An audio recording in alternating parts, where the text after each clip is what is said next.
Bonjour à tous. Il y a 20 ans, en demi-finale de la Coupe du Monde face à la Croatie, lui, le défenseur intraitable, marquait les 2 seuls buts en bleu de sa carrière. Il restait lui-même dubitatif face à ces 2 buts venus d'ailleurs, qui envoyaient la France en finale face au Brésil. Champion du monde, champion d'Europe avec 142 sélections, il est le joueur ayant disputé le plus de matchs en équipe de France. Mais il est aussi le symbole d'un homme engagé contre le racisme. Bonjour Lilian Thuram. Bonjour. Merci d'être là. Merci.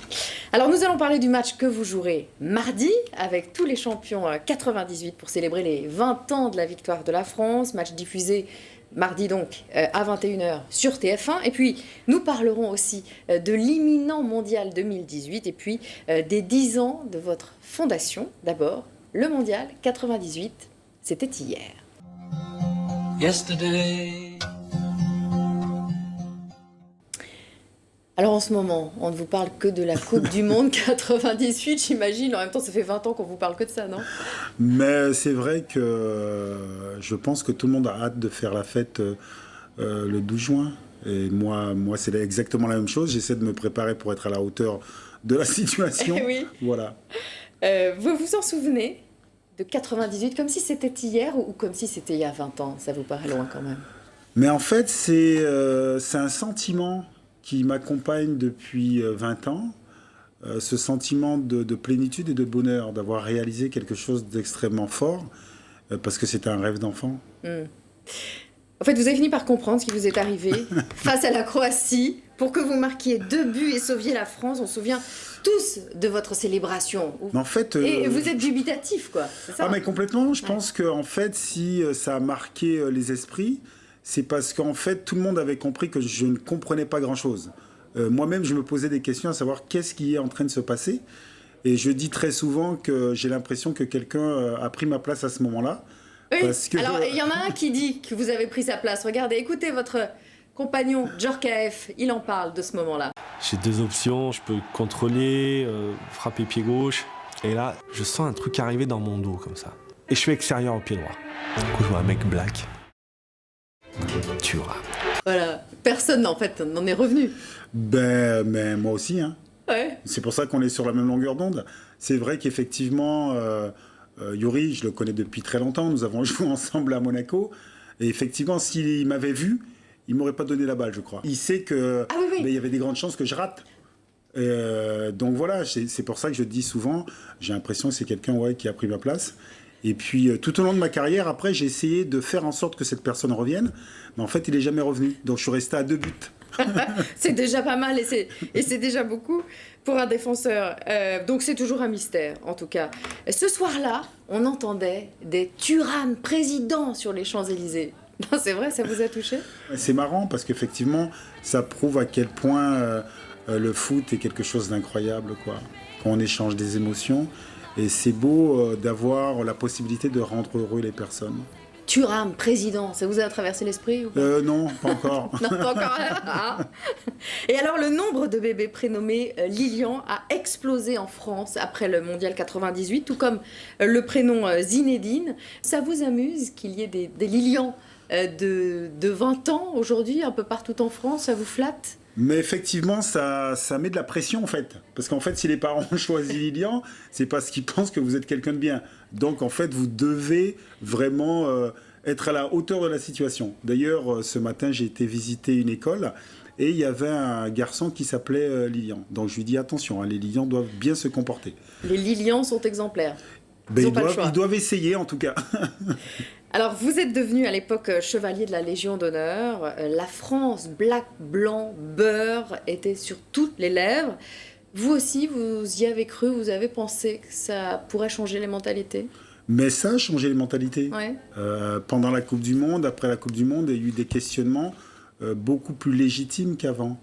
Et c'était quelque chose de très intéressant parce qu'on se questionnait à savoir qu'est-ce que c'est être français? Pourquoi nous pouvions avoir une équipe de France qui gagne la Coupe du Monde en ayant des personnes de couleurs différentes, de religions différentes? Pourquoi ce n'est pas le cas dans d'autres domaines de la société française? Et je pense que nous sommes dans cette continuité de questionnement. Et donc, qui dit questionnement, dit friction, c'est une bonne chose parce que peut-être que ça va déboucher sur quelque chose d'extrêmement positif. Lilian Thuram, surnommé Tutu. Bon. Ça reste entre nous.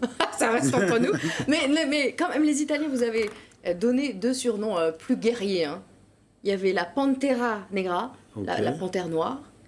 La Gigante di Guadalupa, le géant de la Guadeloupe. Vous préférez lequel des deux? Je ne sais pas, sincèrement. Tutu, c'est très Tutu, amical. Parce qu'en finalement. fait, lorsque j'étais enfant, on m'appelait déjà Tutu. Ouais. Et alors, la Gazzetta dello Sport avait écrit sur vous, c'est le Zidane de la défense. Le Zidane de la défense, peut-on rêver mieux comme compliment? Ouais, mais effectivement, ça, j'avais jamais lu. Est-ce que c'est pas vous qui inventez ça? Non, je me jure. Non, c'est sûr. C'est juste pour vous faire plaisir, en fait. Non, mais bon, effectivement, Zizou, quand même, c'est quelqu'un qui travaille énormément. Parce que c'est ce que j'aime chez lui, en fait. Parce que très souvent, les gens s'arrêtent à sa facilité technique. Mais en fait, c'est quelqu'un de vraiment qui travaille énormément. Vous auriez aimé qu'on dise de Zidane qu'il était le Thuram de l'attaque? Ah non, pas du tout, parce qu'en fait, ça aurait été très compliqué, parce qu'il n'aurait pas marqué beaucoup de buts, en fait. Vous voyez? Lilian Thuram, champion du monde évidemment, champion d'Europe, mais aussi champion de France, champion d'Italie, vice-champion d'Espagne et surtout joueur détenant le record du nombre de sélections chez les Bleus avec 142 matchs. Vous êtes le joueur ayant le plus représenté la France. Pour un homme qui combat le racisme tous les jours, c'est quand même un symbole magnifique, non? Bon, c'est beau, mais en même temps, c'est pas la chose la plus importante, en fait. Ouais, mais c'est quand même un symbole. Oui, pour les autres, hein, mais pas pour moi en fait. Pour moi, c'était un rêve de jouer en équipe de France, d'essayer de faire le plus de matchs possible. Mais en fait, quand je jouais, je me disais pas, tiens, un jour, j'aimerais bien être le recordman. Oui, vous comptiez pas le Oui, nombre de voilà, rencontres. non, Ouais. non. Allez, maintenant, parlons d'aujourd'hui.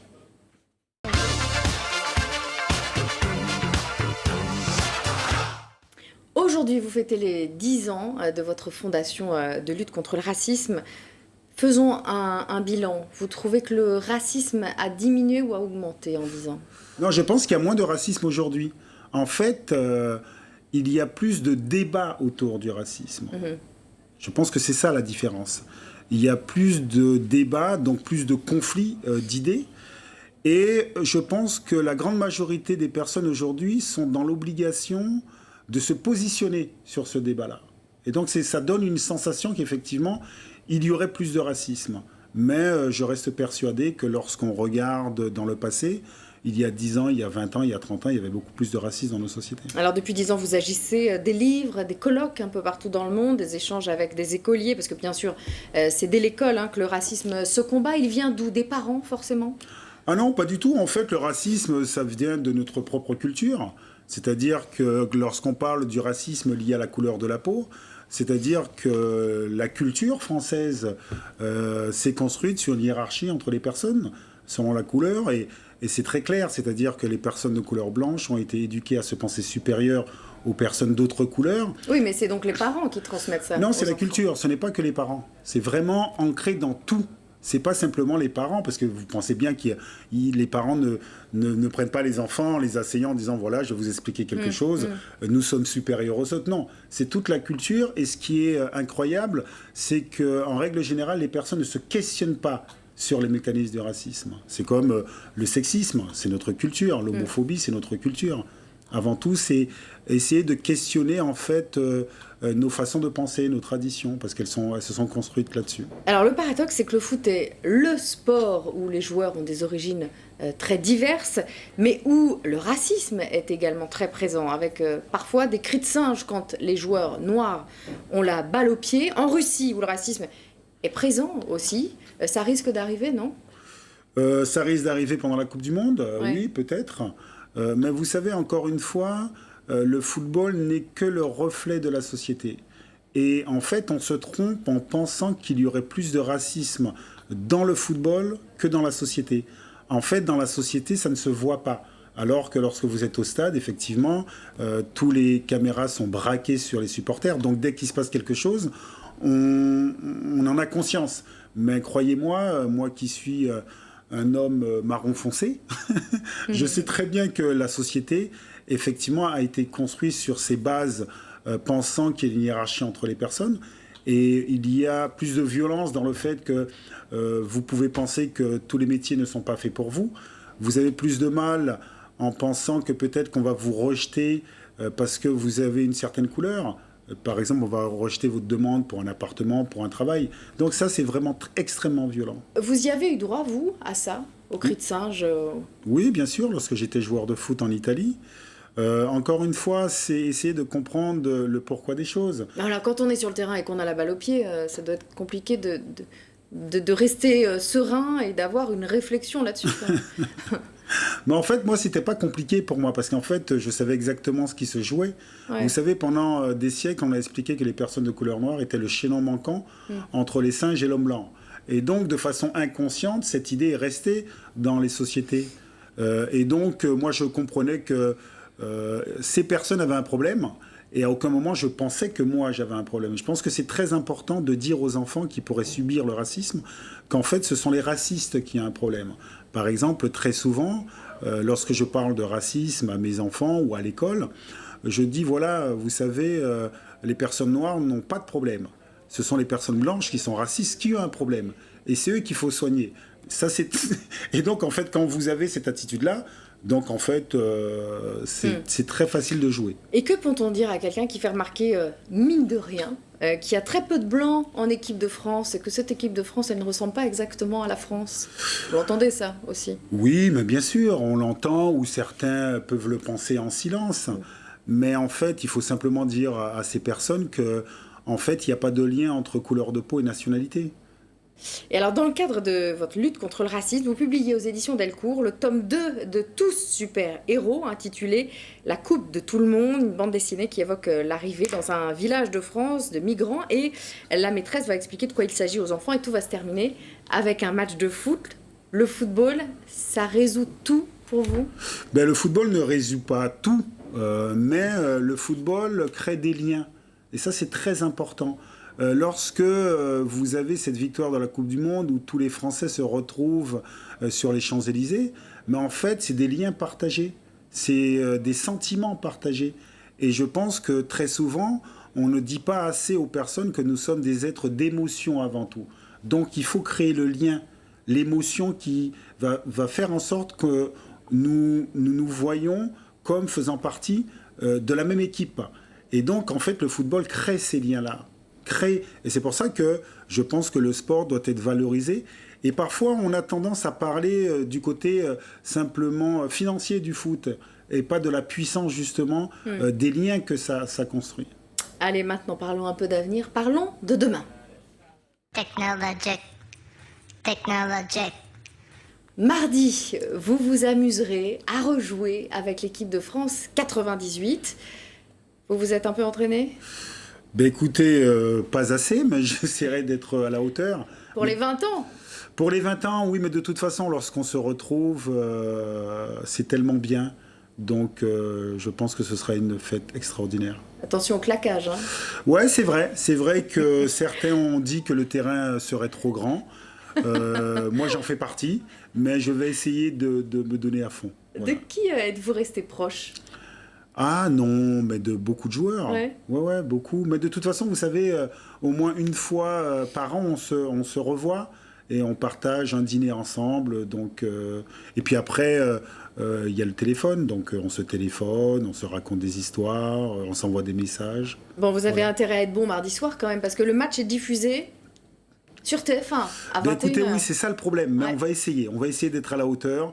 Je demande beaucoup d'indulgence quand même, hein, parce qu'on n'est pas si jeune que ça, mais on va essayer de passer un bon moment sur le terrain. Et puis j'en profite pour vous conseiller vivement de regarder ce soir sur TF1 à 21h le documentaire sur Champion 98.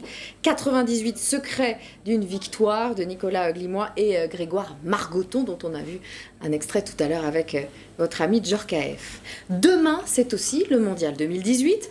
Vous croyez à une victoire de la France 20 ans plus tard? Mais je l'espère. Moi, je crois beaucoup au symbole, en fait. C'est-à-dire que ce serait extraordinaire qu'ils puissent gagner la Coupe du Monde 20 ans après. Et je suis sûr qu'ils vont être inspirés par cela.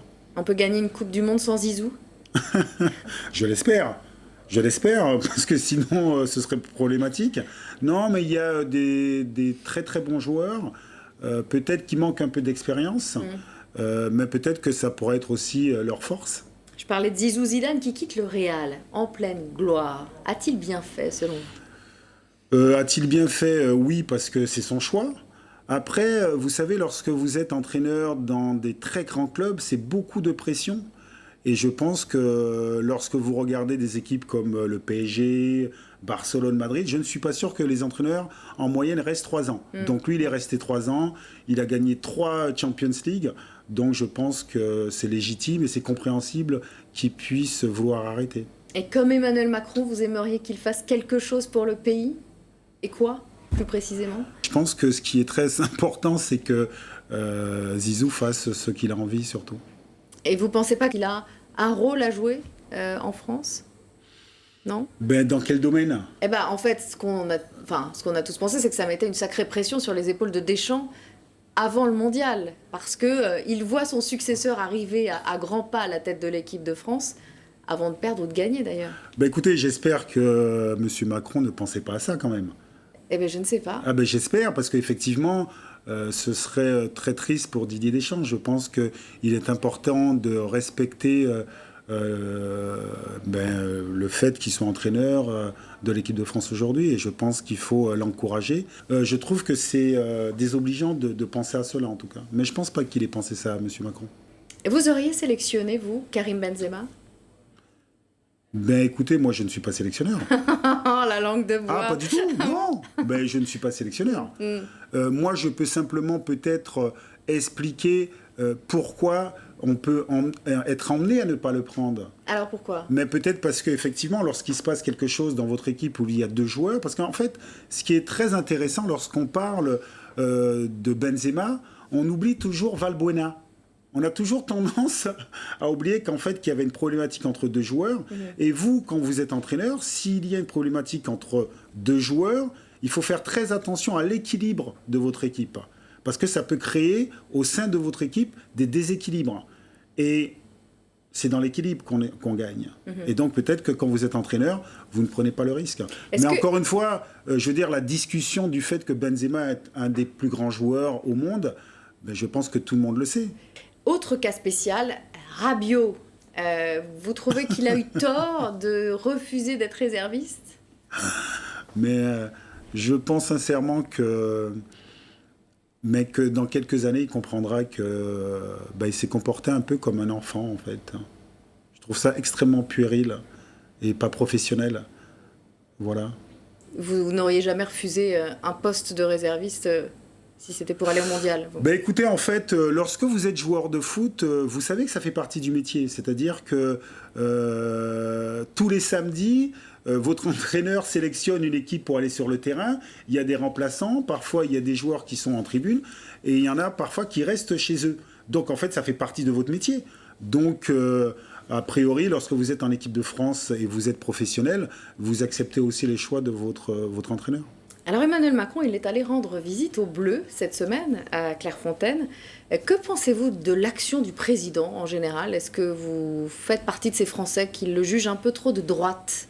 Je pense que dans le gouvernement, en règle générale, peut-être, ils oublient qu'en fait, avec 5 €, on peut manger pendant plusieurs jours. Référence à la baisse des APL de 5 €. Ouais, je pense que ça dénote beaucoup de choses dans la réflexion qui circule au sein du gouvernement. Parce que peut-être qu'ils n'ont jamais été à 5 € près. Lorsque vous faites de la politique, c'est pour protéger les plus faibles. Ça ne sert à ça, pour moi en tout cas, hein. La politique ne sert qu'à ça, c'est-à-dire protéger les plus faibles dans une société, dans une communauté humaine. Et en fait, ça s'appelle la solidarité. Et vous trouvez que le président et le gouvernement manquent un peu de solidarité ou manquent un peu de... Non, mais je pense qu'ils ne sont pas dans la logique de protéger ceux qui sont en difficulté en fin de mois. Moi, vous savez, j'ai grandi grâce à beaucoup d'aide, en fait. C'est-à-dire que moi, je suis un enfant qui allait au secours populaire chercher des habits, chercher des bons pour se nourrir.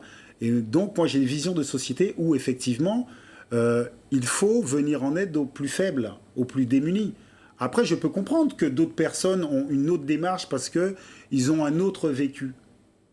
Je peux comprendre, mais je reste persuadé que la politique ne devrait servir qu'à une chose, c'est venir en aide aux plus démunis et aux plus fragiles dans la société. Et pour clore chacun de ces entretiens, je pose une question récurrente, la question deuxième chance.